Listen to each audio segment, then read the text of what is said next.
Well, it was December 2017. My father had diagnosed with throat cancer, and one of the options of him surviving and getting through that was to get his voice box taken out. So he spent the Christmas period in hospital having the operation, and came through with flying colours. When I was going to see him on Christmas Day and over the festive period, he was in great condition. He looked really good. So he went home for a couple of weeks with his partner and spent time there, and was doing a lot of, his normal life, going to see his pigeons. He was a big pigeon racing man, especially from the northeast. And then all of a sudden, started feeling as if a fluey feeling, as if he was in real pain, achiness, etc. And a man of his generation didn't really want to go and see a doctor or go to hospital, and he was certainly of that ilk. But, he then flagged it up that he wasn't feeling great and he needed to either do that, see a doctor, or even go to hospital. And when he got taken back in the hospital, we rushed to see him.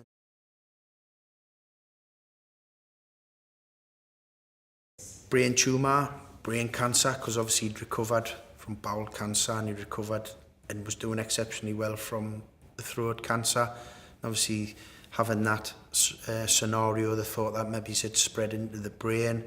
A severe heart attack, a severe stroke, all of these things were put to us, and then on further tests were dismissed. So it was a real emotional roller coaster for us all, because one minute we're being told that there's a possibility he could have life-threatening illness in various different forms, and then the next time we'd seen the doctors and nurses, these had been put to one side after further investigations had been made. So, and then eventually when we got to find out what it really was, the Guillain-Barré, it was, right, well, what is it? What does it do? How does it attack in the body? How's it attacking my father? What's it doing to him? And then obviously we start getting the answers to those type of questions.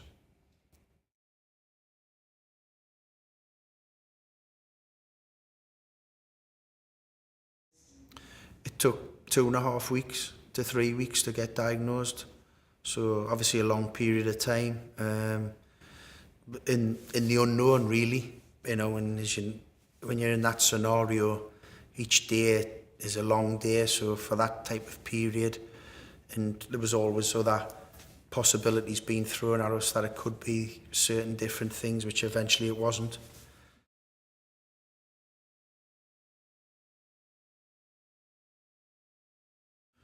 The worst part for me, undoubtedly, was the not knowing, was the diagnosis or the lack of diagnosis, and the time it took to eventually get to the outcome that it was.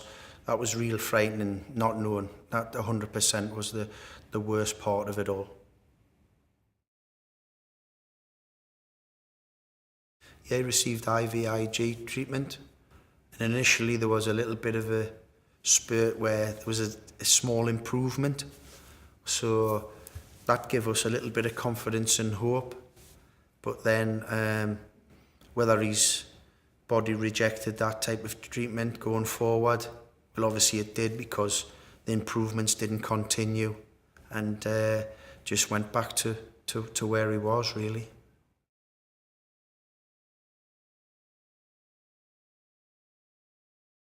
On a regular basis, neurologists, doctors with lots of experience, doctors, junior doctors, to see, and understand what was being done and what they were dealing with.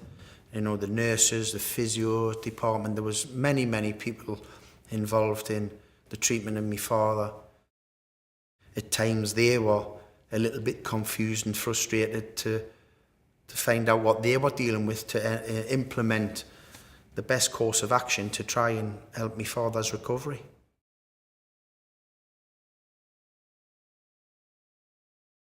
The experts still weren't getting any conclusive answers from them in terms of what sort of time scale were we looking at, how long was it going to take for him to recover, what sort of recovery mode was he going to be in, would he have to go through a physio situation? Would he be in a wheelchair for a while, or etc., etc.? We weren't really getting any specific and concrete answers on anything, so it was a really frustrating time.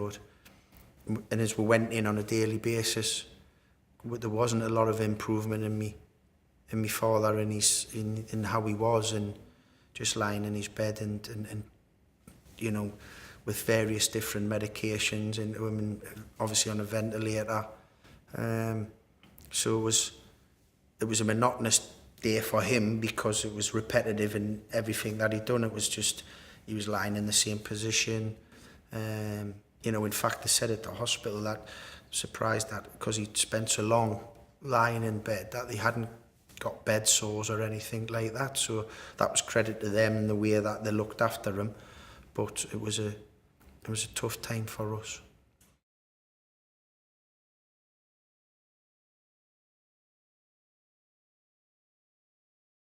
He was a typical man of his era, that he was a provider for his family. He was the leader of his family. He was the head of the family. He'd done everything. He was a very hard-working man up until the day he retired. Even then, he was a grandfather and a great-grandfather. He was there helping the children out to various different things. So he was very active, and I think it would have been a tough man for him. He was very proud of his upbringing and how he was. So it became tough that, and a little bit, I think, I got the feeling he was a little bit embarrassed and lost a little bit of self-confidence and esteem, that here he was, this man who'd done everything for his family and worked unbelievably hard, was just lying in a bed where people were just standing around him. And I think come to the stage where he must have thought, or I believe he thought about himself, is he'd fought it long enough and there was no change.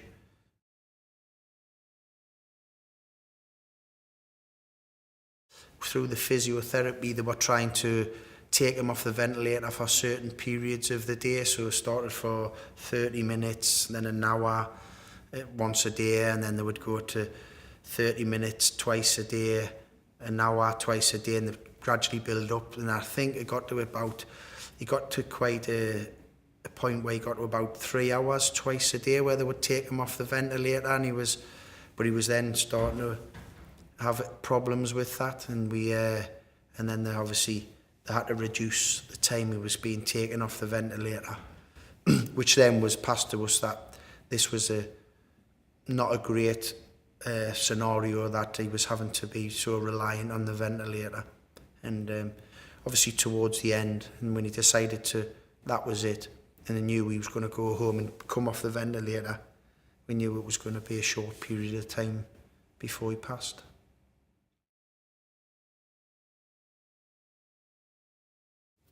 Well, without being an expert, I can easily say it would have helped the family 100% if we hadn't been so long and finding out. And it's bad enough having your father in hospital with a serious illness to start with, but to not know what it is. And if we had got an earlier diagnosis, it would have helped us immensely.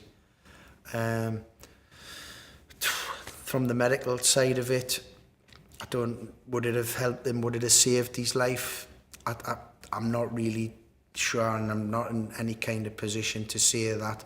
You've obviously got to think that an earlier diagnosis, so they can start treating the symptoms quicker than they did, possibly would have helped. But I cannot really say 100% whether that would have been the case. But as regards the family, without a shadow of a doubt, I would never want anyone to be in that scenario that me and my family were in terms of going so long without knowing.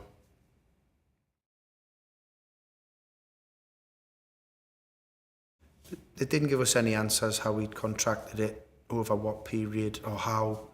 We're still unclear on that.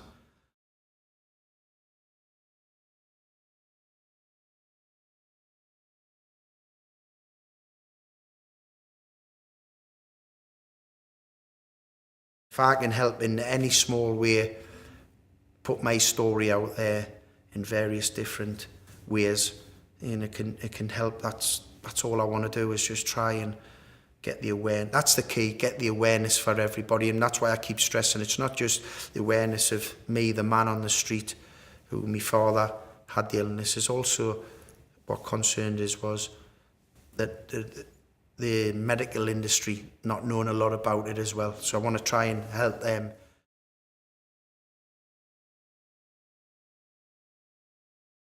I think one of the things that I've learned and what I would pass to anybody was be positive about it. I was quite, as I've said in this, I'm quite shocked by the percentages and the high percentages of the recovery and the level of recovery. So if you're a positive person in and around a family member or a friend who's been diagnosed with it, that can only help. And not to think and not have the fear of the worst case scenario happening, which unfortunately happened to myself. So that'll be the type of stuff going forward I'd be liking to push and to get out there to the outside world and to everybody connected with it.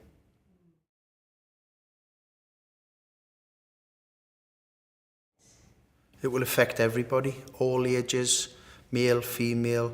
I mean, there's a higher percentage of over 50s, not too big, but a high percentage of over 50s who can get it. And it's a small percentage of real young children, even though there's examples of newborn children and real youngsters who've had it. But it covers the full spectrum.